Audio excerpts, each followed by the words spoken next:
बिस्मिल्लाहिर्रहमानिर्रहीम। चलिए हम अपना टॉपिक स्टार्ट करते हैं। देखिए आज हमारा टॉपिक है quality assurance system adopted in pharmaceutical industry. आज हमने जो डिस्कस करना है वो क्वालिटी एश्योरेंस के बारे में डिटेल में डिस्कस करना है। पहले मैंने आपसे क्वालिटी कंट्रोल के बारे में डिस्कस किया था, अब मैं क्वालिटी एश्योरेंस को डिटेल में, उसके अलावा मैंने आपसे दोनों में डिफरेंस डिस्कस करना है। देखें मैंने आपको पहले भी कहा था कि quality control and quality assurance ये एक सेकेंड पार्ट है आपकी फार्मास्यूटिकल इंडस्ट्रियल पोर्शन का। तो देखें आज हमने फार्मास्यूटिकल क्वालिटी एश्योरेंस को देखना है। क्वालिटी एश्योरेंस सिस्टम, अब जब भी फार्मास्यूटिकल इंडस्ट्री में मैन्युफैक्चरिंग हो रही होती है तो देखें जब इंडस्ट्री में मैन्युफैक्चरिंग होगी तो quality control and quality assurance में आपने क्या करना है, बहुत ख्याल रखना है। देखिए अब मैं आपको बताती हूँ कि क्वालिटी कंट्रोल क्या है, quality control and quality assurance क्या है। देखें ये दो वर्ड्स हैं और दोनों में डिफरेंस है। अगर आप बात करते हैं क्वालिटी कंट्रोल की तो ये प्रोडक्ट ओरिएंटेड होती है। क्या होती है? Product oriented.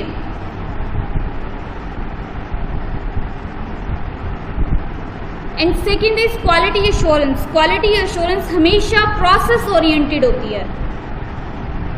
अब मैं आपको डिटेल में बताऊंगी। सबसे पहले अगर आपसे कोई डिफरेंस पूछता है कि what is the difference between quality control and quality assurance, जब भी आप फार्मास्यूटिकल इंडस्ट्री में मैन्युफैक्चरिंग के प्रोसेस को देख रहे होते हैं आपने ये ध्यान रखना होता है कि आप क्वालिटी कंट्रोल को भी, क्वालिटी कंट्रोल का यूनिट होता है जिसमें क्वालिटी को मेंटेन रखना होता है, उसके अलावा क्वालिटी एश्योरेंस का पोर्शन होता है, कुछ यूनिट होता है। इसका मतलब क्या है कि कुछ ऑर्गेनाइजेशन होती है, एक प्रॉपर ऑर्गेनाइजेशन के लोग उसको कवर करते हैं, उसको प्रॉपर वो हैंडल करते हैं। अब देखें हम क्वालिटी कंट्रोल की बात करते हैं तो मैंने आपको कहा है कि ये है प्रोडक्ट ओरिएंटेड।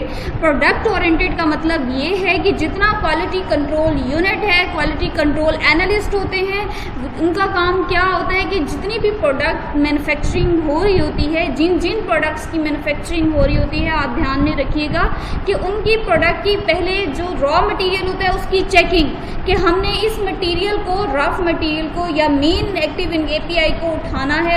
रफ मटेरियल होता है अभी जिसको फर्दर प्रोसेसिंग से गुजार कर हम क्या करते हैं, एक्टिव अपना यूजफुल प्रोडक्ट बनाते हैं।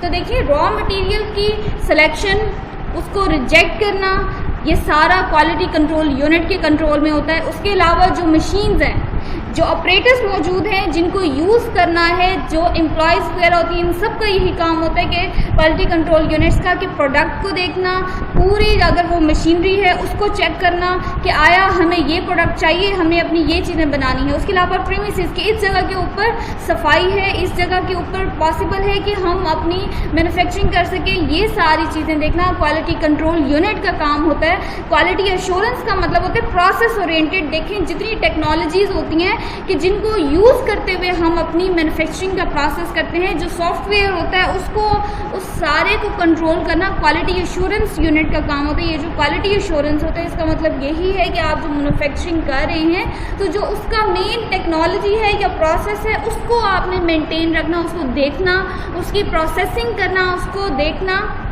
ये सारा क्वालिटी एश्योरेंस में आ जाता है। देखिए ये एक दूसरे से इंटर रिलेटेड होते हैं। क्वालिटी कंट्रोल और क्वालिटी एश्योरेंस एक दूसरे से लिंक्ड होते हैं। देखें अगर हम कहें कि क्वालिटी एश्योरेंस पहले आता है या क्वालिटी कंट्रोल, तो मेरा क्वेश्चन आपसे है कि quality control is more important than quality control. ठीक है, क्वालिटी एश्योरेंस ज़्यादा इम्पॉर्टेंट है या क्वालिटी कंट्रोल ज़्यादा इम्पॉर्टेंट है? अब अगर देखें, आप देखें कि मैं आपको बता दूँ कि क्वालिटी एश्योरेंस एक टेक्निक्स जो होती हैं जिनको यूज़ करते हुए आप मैन्युफैक्चरिंग करते हैं वो ज़्यादा इंपॉर्टेंट होती हैं। तो सबसे पहले क्वालिटी एश्योरेंस आता है। क्वालिटी एश्योरेंस ज़्यादा इंपॉर्टेंट है जब तक आपको टेक्नोलॉजीज़ का ही पता नहीं होगा जिनको यूज़ करते हुए आपने प्री डिटरमाइंड जो आपके लॉज हैं उनके मुताबिक आपने अपनी प्रोडक्ट को बनाना है। तो क्वालिटी एश्योरेंस ज़्यादा इंपॉर्टेंट है। उसके बाद क्वालिटी कंट्रोल आता है। क्यों? क्योंकि क्वालिटी कंट्रोल में आपने क्वालिटी को मेंटेन करना है।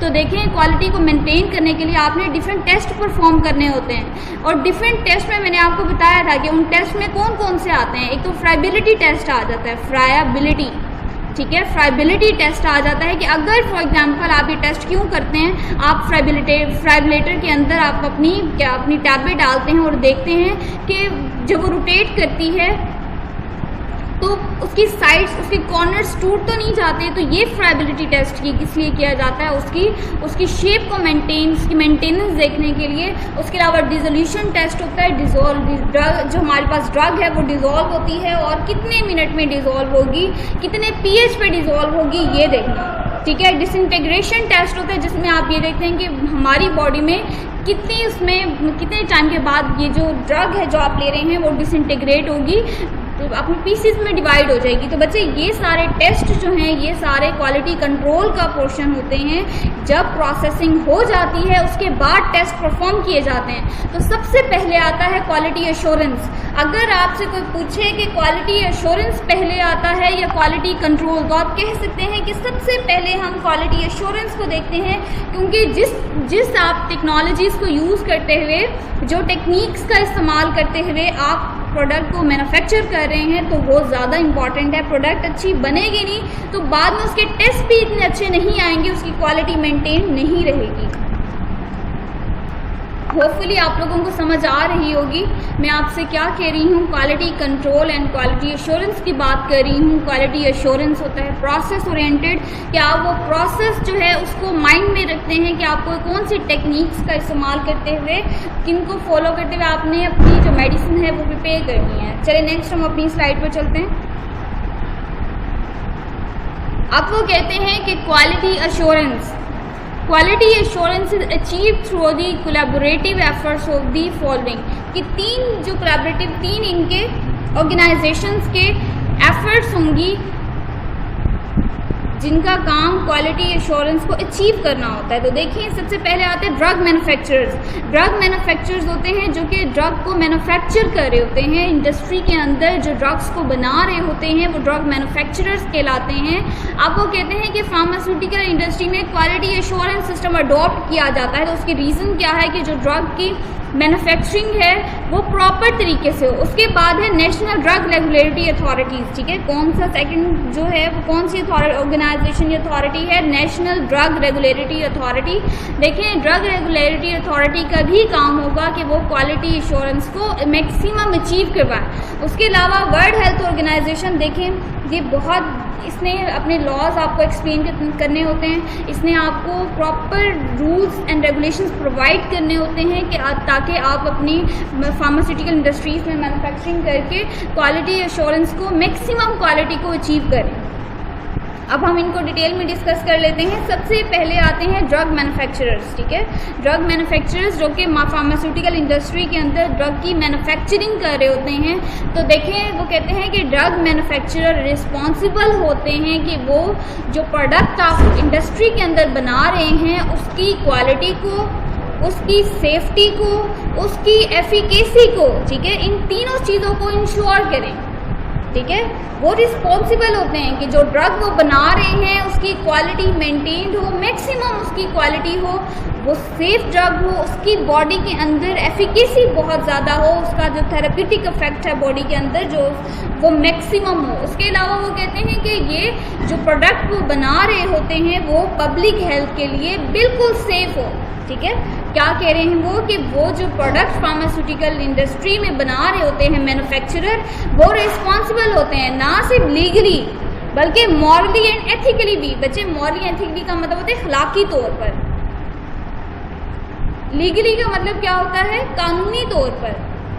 ना सिर्फ कानूनी तौर पर बल्कि इखलाकी तौर पर भी वो रिस्पॉन्सिबल होते हैं कि जो पब्लिक हेल्थ को प्रोडक्ट प्रोवाइड कर रहे हैं वो बिल्कुल सेफ हो, ठीक है, महफूज ड्रग वो प्रोवाइड कर रहे हों। ऐसा ना हो कि ड्रग के साइड इफ़ेक्ट ज़्यादा हों बल्कि उसके जो यूजेस हैं वो कम हो, बल्कि ऐसी ड्रग प्रोवाइड की जाती है जिसके यूजेस, उसके थेरेप्यूटिक जो यूजेस हैं वो मैक्सिमम हों लेकिन उसके साइड इफ़ेक्ट इक्का दुक्का एक दो लोगों को हों, ठीक है। तो देखें वो कहते हैं कि जब आप क्वालिटी कंट्रोल और फार्मास्यूटिकल्स की बात करें तो जो फार्मेसीज़ में जो फार्मास्यूटिकल इंडस्ट्रीज़ हैं उनमें जो क्वालिटी कंट्रोल यूनिट है उसके चार, वो जो काम कर रहे होते हैं तो उसकी 4 स्टेजेस होती हैं। देखें, क्वालिटी को मेंटेन करना उनका काम है और वो 4 स्टेजेस उन्होंने बनाई हुई हैं कि उन्होंने इन स्टेजेस पर इस तरह से काम करना है, क्वालिटी को मेंटेन करना है। तो देखें, हम सबसे पहले फर्स्ट स्टेज पर जाते हैं कि फर्स्ट स्टेज उनकी क्या है। सबसे पहले जो क्वालिटी कंट्रोल यूनिट है वो फर्स्ट स्टेज पर उसकी क्या ड्यूटीज होती हैं। देखें, जितना भी रॉ मटेरियल है, बेशक वो एक्टिव रॉ मटेरियल है या नॉन एक्टिव है, ठीक है। एक्टिव का मतलब क्या होगा कि अगर उसमें मेन एपीआई है, एक्टिव फार्मास्यूटिकल इंग्रेडिएंट है, या नॉन एक्टिव, ठीक है। ये फर्स्ट स्टेज पर जितना भी रॉ मटेरियल है, बेशक वो एक्टिव है या फिर नॉन एक्टिव है, उसमें एपीआई मौजूद नहीं है, ठीक है। या फिर जितने भी कंटेनर्स हैं जिनके अंदर हमने मैन्युफैक्चरिंग करनी होती है, उसके अलावा जो पैकिंग का मटेरियल प्रॉपर यूज़ किया जाता है उन मैन्युफैक्चर को, उन चीज़ों को मैन्युफैक्चर करने के बाद पैक करने का, तो उन सब की क्वालिटी को सबसे पहले टेस्ट किया जाए, ठीक है। उनका काम क्या होगा कि उसकी क्वालिटी को सबसे पहले टेस्ट करें। सेकंड स्टेज पर क्या होगा कि वो कहते हैं कि जब मैन्युफैक्चरिंग हो रही हो तो जो मैन्युफैक्चरिंग के प्रोसेस है उस प्रोसेस को सबसे पहले चेक किया जाए, ठीक है। जितने भी टेस्ट वगैरह हैं उनको मैन्युफैक्चरिंग के दौरान आपने फॉलो। 1 मिनट बच्चे, बैटरी डाउन हो रही है, मैं भी चार्जर ले आऊँ। देखिए, फर्स्ट स्टेज में मैं आपको बता रही थी कि जितने भी रॉ मटेरियल्स हैं, एक्टिव हैं या नॉन एक्टिव हैं, ठीक है, या फिर जो कंटेनर्स आप यूज़ कर रहे होते हैं, पैकेजिंग मटेरियल आप यूज़ करते हैं, उसकी क्वालिटी को टेस्ट करना बहुत ज़रूरी होता है। उसके बाद सेकंड स्टेज पर आपने जो मैन्युफैक्चरिंग प्रोसेस है उसको देखना होता है कि आप वो परफेक्ट चूज़ करें। जो मैन्युफैक्चरिंग का प्रोसीजर आप यूज़ कर रहे हैं, जो आपने चूज़ किया है, वो बिल्कुल परफेक्ट हो, ठीक है।